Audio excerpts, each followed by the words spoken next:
Are you looking for proven sales call tips that can immediately help you close more deals? You're in the right place. In this video, you'll get a few quick wins that'll help you win more deals. You're going to learn 5 quote-unquote low-hanging fruit sales call tips that you can start using today to level up your sales success. Now, before we get started, make sure you subscribe to this channel. You'll receive new videos every other Friday that are rich with some of the world's most effective sales tips and techniques. Subscribe now so you keep leveling up, and let's go ahead and get started here.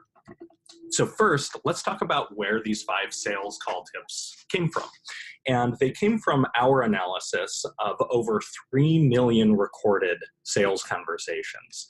So these sales conversations were recorded on web conferencing platforms like Zoom, GoToMeeting, WebEx, etc. They were transcribed from speech to text, speaker separated so we could identify who was the seller and who was the buyer talking, and then finally analyzed with advanced machine learning algorithms to identify seller behaviors that correlate with success, as well as buyer behaviors that correlate with success. In addition to the audio analysis, we also identified video best practices, and we analyzed what was being shared on video. That includes the webcam, whether you're using a sales deck or not using a sales deck, how often you show your product demo, etc. So let's get right into it. We're going to get with sales call tip number 1, which is deliver high concentrate demos. Okay, high concentrate demos. What do I mean by that? It means that they pack a punch. So every demo, or mostly every product demo, you first need to set the context so that the demo lands. And then what we found is that the highest performing salespeople, the top producers, the top 10 or 20% of the sales organization, they tend to have a pre-demo ritual. We call this the contextual overview. And it's when they spend about 3 to 5 minutes pitching the problem that their product is designed to solve. Okay, they go through a strategic sales narrative so that the product demo has a fertile landing spot. Okay, now it's going to have the context to resonate. Now, how to structure your pitch during that time goes beyond the scope of this video. We'll probably address it in future videos. But for right now, you can Google greatest sales deck I've ever seen. There's an article by a man named Andy Raskin. It's an amazing article, and it'll teach you just about everything you need to know to set the context before your demo. Now, the next part of having a high concentrate product demo is turning your demos upside down. John Barrows calls this decreasing your time to value. So what we mean by that is you should show the most valuable part of your product first. That should be the first screen or slide if you're using presentation that you show, rather than building up and saving it for the end. Now, most salespeople do that completely differently. They do a ramp-up style demo where they're saving the best thing for last. It's kind of like a grand finale, and they mistakenly believe they're building anticipation. So here's an example of what that looks like. Let's say we're a sales rep, or you're a sales rep selling the idea of building a new city to a politician in Nebraska. Here's how most sales reps would approach that demo. Mr. or Mrs. Politician, we start out with this blank pot of land that you're looking at here. Now, within a few years, we're going to have some streets, we're going to have some trees planted, and we'll maybe even have our first stoplight. A few more years, and we're going to have our first residences moving in, and maybe even a few local businesses like a coffee shop or a tavern. And before you know it, 10 to 15 years into this project, we're going to have this thriving city with skyscrapers, businesses, maybe even Walmart will move in. So this is how most sales reps would approach a demo. They start from the bottom and build up, thinking that they're building anticipation. But what most often happens is the decision maker is growing frustrated. They're getting impatient, and they just want you to get to the point. What successful salespeople do is they flip this model completely on its head, and they start with the last thing first. They flip the demo upside down, and they show the end result that Mr. or Mrs. Politician wants to see. Their voiceover sounds something like this. Mr. or Mrs. Politician, we have plans for building this new gorgeous city in Nebraska. This is what it's going to look like, and I'm happy to unpack this to whatever detail you're comfortable with. Now you got immediately to the point. As John Barrows said, you decreased your time to value. The time it took you to actually show value was slim to none. Compared to the first sales rep who probably lost the deal and lost the project, that pitch probably took 20 or 30 minutes in real life just to get to the point and show the politician the end result. Now, the next part of having high concentrate product demos is giving your buyers just a taste of your product rather than smothering them with the whole thing. In this analysis of 3 million sales conversations, we found that top producing salespeople, the best of the best, get 28% more questions from their buyer during a product demo. They're being asked a bunch of questions. Now, there's a specific technique you can do to provoke your buyer to ask you questions. It's a byproduct. Questions are the byproduct rather than the technique. And the technique is just to show a taste of your product. Peel the onion down to the level that your buyer wants to know. Start by just showing them the most valuable part of your product, explain what it is very concisely, and then stop talking. If they're interested in going deeper, they're going to ask you a question. And your response to that question should again be very concise, and then you should stop talking. And if they want you to go further down into detail, they'll continue to ask you questions. You as a sales professional should not be the one to decide how detailed your product demo is. That should be dictated by your buyer. You should start with just a taste of what the product does and make your buyer lead you down the rabbit hole to whatever detail they want to get into. So you can think of your product demos, and you can really think of any of your sales messaging as high concentrate. Think of it as like a glass of scotch. If you pour just a few drops of water into a glass of scotch, you have it perfect. It's exactly what you want for your evening. But if you flood it with too much water, or if you just keep talking and showing every screen in your product that you possibly can, you dilute your message. It becomes less punchy, less powerful, and significantly less persuasive with your buyer. Okay, this leads us to sales call tip number 2. Have strong two-way dialogues during your discovery calls. Two-way dialogues. So there are two extremes to this. There is pitching too much, which is not a dialogue, but the other extreme is interrogating your buyer, asking question after relentless question until they finally grow tired and tell you, I don't have time for your generic line of questioning. The key to successful discovery is to have a strong two-way dialogue. And we see that show up when we analyze the talk-to-listen ratios of the best salespeople and compare them to average salespeople and even bottom-performing salespeople. You can see that the best salespeople, the top reps, talk significantly less. They're only talking for 46% of the call, but it's not so low that it's one-sided and dominated by the buyer. It's not so low that it's just an interrogation where all the rep does is ask questions and let the buyer answer. It's give and take. The rep is asking questions. He or she is responding with their own insights. It is like a coffee shop type conversation you're having with an old friend.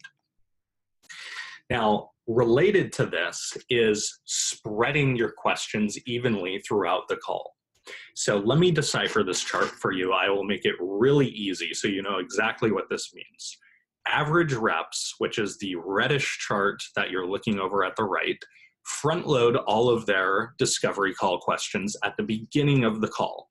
That is what this spike looks like here toward the beginning of that red chart.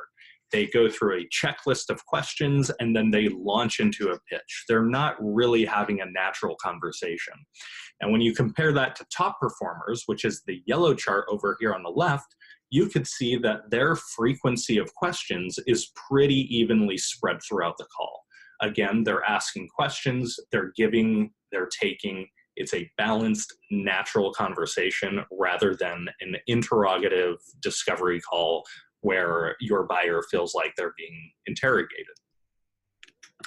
So one of the data points that we found in this research is the longer you can get your buyer to respond to one of your questions, the higher likelihood you have of closing a deal. In other words, you ask a question that's so impactful that your buyer goes off on a 30, 60, even 90-second talking spree, delivering rich insights to you that are going to help you close more deals. So how do you actually do that? How do you generate long responses to your questions? The secret is to phrase your questions in a way that signals to your buyer that you want them to go in depth. So start with any of your basic who, what, when, where, why questions, and simply add one of these phrases to the beginning with it. So what's your biggest challenge becomes, help me understand your biggest challenges. Or what's your biggest priority or strategic priority for this year becomes, can you walk me through your biggest strategic priorities for this year?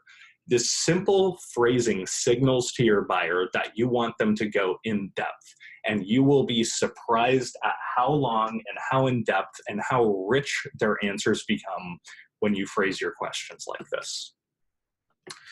All right, so we are on sales call tip number 3. Respond to objections with questions of your own.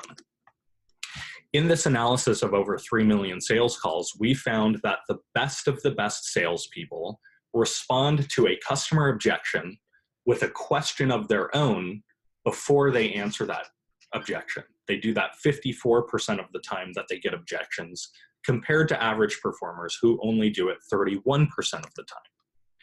Now, what do average performers do instead of responding with a question? They get insecure. They go on this knee-jerk monologue of death after their customer voices an objection, and they go on a talking spree. They talk in circles for 30 seconds, 60 seconds, 90 seconds, and before you know it, that objection has become much more powerful and has the power to kill your deal in its tracks. This is another chart that highlights how long each group of salesperson talks after they receive an objection. And you can see that compared to top performers, average performers talk for quite a bit of time. They go off on a long monologue after they receive an objection. And top performers, funny enough, actually monologue for a shorter burst of time compared to scenarios where there aren't objections. They become even more concise in the face of objections because they know that objection handling scenarios are rife with potential misunderstandings. And the more you say, the more likely you are to talk yourself out of a deal. So here's your quote unquote magic bullet question that you can use to respond to objections with a question instead of an answer. Can you help me understand what's causing that concern? Keep that one in your back pocket, screenshot this and keep it on your desktop, or even write it on a sticky note. Your default response to objections should be, can you help me understand what's causing that concern? Now, before we go to sales call tip number 4, I want to make a point here. Do not ask why. The phrasing of this question matters. If you say, why are you concerned with that? It comes across as, well, it triggers defensiveness in your buyer. Okay, that's not what we're going for here. Now, this question, can you help me understand what's causing that concern? It asks why without actually using the word why. It totally eliminates the friction from the conversation, and now you're having a productive conversation with your buyer. Okay, sales call tip number 4, that's going to help you close more deals, Structure your customer conversations like a strategist.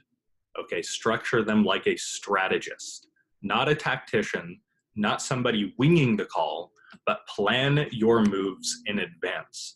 And we find that even though the world tends to think salespeople are fly by the seat of their pants people who just have the gift of gab and can kind of improvise their way through any situation, that is not the case at all. The best salespeople structure their sales calls in a systematic, cerebral, intentional way to achieve the outcome that they're shooting for. So here's how that actually looks. What we're looking at here is the various topics that are brought up during the timeline of a sales call. And you can see here we talked about features, here we talked about timeline, another feature, needs, next step, etc. Now this is the call structure of a low performing or average performing salesperson. And you can see that it is very haphazard. We're bouncing around from topic to topic without any rhyme, reason, or structure. It's just kind of a chaotic conversation. Now let's bounce to what a top producer does and compare that with this. Now, what a top producer does is they group the topics of conversation. They sequence their topics so that when they transition from one to another, it's seamless. You can see that they group similar topics together throughout their sales call so that they're removing friction as they progress from the beginning of the sales call to the end. Now, the best way to do this is to plan your sales calls in advance. Plan when you're going to ask your discovery questions and what those questions are going to be, what value props you're going to deliver and in what sequence, and what you're going to do at the end of the call and how you're going to lock down your next steps. What we found, just to further highlight that successful salespeople structure their calls, is especially compared to average performers, those who run successful demos discuss pricing much more often toward the end of the call, which is this red line. That is when they tend to discuss pricing, versus unsuccessful demos, this purple line, they just kind of talk about pricing whenever it happens to come up. There's not really any intention behind it. If it comes up at the beginning, they'll address it then, they'll address it somewhere in the middle, doesn't really matter. But successful people running successful demos or sales presentations know that they want to talk about pricing at a specific point in time because it's going to come right after setting the context for that pricing to resonate. Okay, sales call tip number 5. This one is going to help you win more deals and speed up your sales cycle pretty dramatically, which is solidify next steps. And we're going to talk about specific tips and techniques so you can solidify and lock down next steps every time and do it the right way. So first, we found in our analysis that the fastest sales cycles, those that closed really fast compared to long, slow sales processes, spent 53% more time discussing next steps on the first sales call in the sales cycle, the intro call, the discovery call. And that's because the buyer hasn't really worked out what next steps might look like yet at this point. We're at the beginning of a project and you need to take the extra time to help your buyer sort through what are the loose ends in this project and what do we need to do after this call to move this project forward. This is an act of leadership. Now, what we also found is that when next steps are not discussed on the first call at all, close rates decline by 71%. That is a huge drop. If you just get to the end of the call and you say, we're running short on time, I'll shoot you an email, we'll figure things out from there, you just dramatically dropped your likelihood of closing that deal. Further, it turns out that that happens more often than you might hope for, especially if you're a sales manager. This is a very concerning statistic. We just learned that if you do not discuss next steps at all, your close rates dramatically plummet. And this chart shows us that that actually happens 26% of the time. it's only happening 57% of the time, or rather 17% of the time, that we thoroughly touch on next steps. And 57% of the time, we're kind of lightly talking about next steps, penciling something tentative in, but we're not really unpacking what this project is going to look like for your customer. So here's how you can set next steps effectively every single time. And it has less to do with what you do at the end of the call and everything to do with what you do at the beginning of the call. It is an upfront contract so that you're getting your buyer's permission to lock down next steps when you get to the end of the call. And here's what this sounds like. By the end of this call, I'd like you to be in a position where either number one, you're interested and we agree on a next logical step, or B, you're not interested and we go our separate ways. Does that sound fair to you? Now, when the buyer says yes, you've just gotten permission 5 or 10 minutes before your call's about to end to stop what you're doing and say, okay, so at the beginning of this call, we were going to talk about next steps. It seems like you're interested in here. Let's spend the next few minutes we have together really unpacking what this is going to look like so that we can make sure we have some momentum here and we're not wasting anybody's time. So I have one more bonus tip for you, and that is to build your business case with customer stories rather than ROI calculations or ROI calculators. Now, in the research that I touched on at the beginning of this, we found that when salespeople present ROI, when they use ROI calculators or they try to make an ROI case directly, it actually correlates with 27% drop in your likelihood of closing that deal. Now, there's a big correlation causation question at play here, and you can go read this research on our blog at Gong.io/blog to hear our further thoughts on this. But there's a much better way to build your business case than a direct ROI calculation, and that is before and after customer stories. The reason ROI doesn't work directly is because your customer starts arguing with your assumptions. They never believe your ROI calculation. At best, they think it's weak, and at worst, they see you as sophomoric and you really damage your credibility. So here's what to do instead. You find a customer story that most closely resembles your buyer's situation, and you simply tell the before metrics and the after metrics. When you do it like this, you have removed your buyer's opportunity to argue with your assumptions. You're just talking about somebody else's story, but you just want to make sure that story is going to resonate. And if it does, you've just made your business case. They can easily justify their emotional purchase with this kind of information. ROI calculators, not so much. Okay, so this brings us to the end, and we've got this summary here. Before we do end, I have a question for you that I want you to answer in the comments below this video. Write how often you watch sales-related YouTube videos in the comments below. Do you watch them daily, weekly, monthly, or some other amount of time? We just want to have a better idea of how often we should be releasing new videos on our YouTube channel. So write your answer now in the comments below this video. Daily, weekly, monthly, or some other timeline. Thank you so much for watching. Be sure to subscribe to our channel to get some of the world's most effective sales techniques. We plan on releasing new videos every other Friday. Subscribe now, and we'll see you next time.